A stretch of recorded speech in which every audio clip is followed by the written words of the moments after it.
Iepe, hemen Jon Kareaga Algorriko Labarretatik, eta, bueno, galdera batzuk bota izkizuet, erantzun ningu izkizuet. Zein da itxasoekin dakaten lehen oroitzapena, egia esan da, bueno, txikitatik haitzetan ibili naiz, hemengo haitzetan, animaliak harrapatzen, ez dut esaten hori ondo egin da honik, baina, bueno, hortan ibiltzen izan, da hori izan ere naturakin, da itxasonekin, eta ozeanokin konektatzeko modua. Eta horri biltzen ginen, olarrutan, itxaso izarrak harrapatzen, bueno, harrapatzen genitu animali guztiak ero askatu egiten genitun. Beraz, hoxe, ze ozeanoetan egon naizen, egon naiz, hotzenetan izan ezik, bestea guztietan. Bai Indikoan, bai Pazifikoan eta bai Atlantikoan. Beraz, hoxe, hotzenak jatzen zaizkit.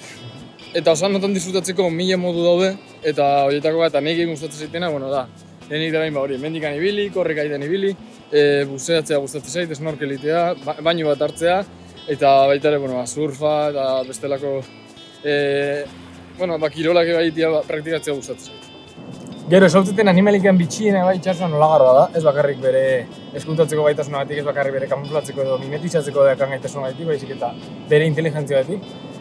Hori, izango da munduko,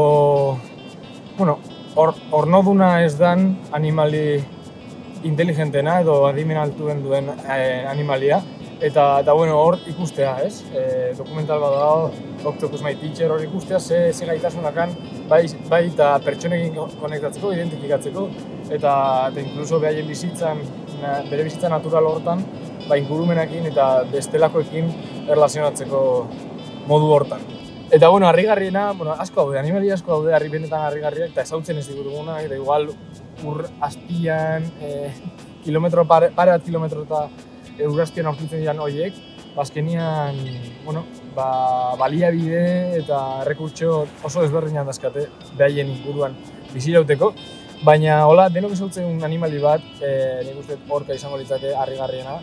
Batez ere, eta azpimarratu nahiko nuke, gizakiekin daukan erlazionatzeko modu hori, ez? Egia da hori, fokak, itxastxakurrak eizatzen dituztela, izurdeak eizatzen dituztela, baina gero ez da registroik, orkak gizaki bat atakatzen. Eta gero aipatu dituten izaki bizidun hau guztiak ikusten jarraitu nahi baldin badeu, edo behatzen edo miresten jarraitu nahi baldin badeu, gure ozeanoak babesteko behar hondioa dakau, bestela hau da nama desagertengo dira, edo behintzat gutxi ikusten jongo geha urteko azain.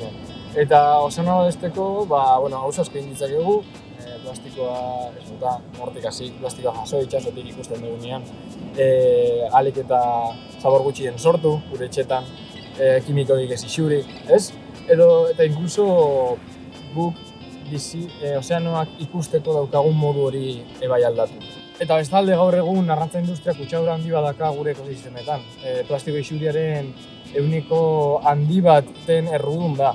Eta beraz, kontua da askotan, botatzen ez diguten informazioa da itxasoak errespetatu nahi baitugu, eta bertako izaki bizidunak errespetatu nahi baitugu, aukera honena edo egin dezakegun honena da, landaretan oinarritutako elikadura bat eramatea, da hola oso frogatuta aukera jasangarriena dela, eta itxas animalia gure dietatik ateratzea. Beraz, nire kasuan 5 urte noa, hau iten, vegano izaten, eta naturakin eta itxasoakin daukadan relazio hori deseraiki eta beste berri bat eraiki nahian. Beraz, horiek izango ziren nire gomendioak natura zaindu eta itxasoak dauden bezala usteko, nik uste egin dezakegun gauzarik onena.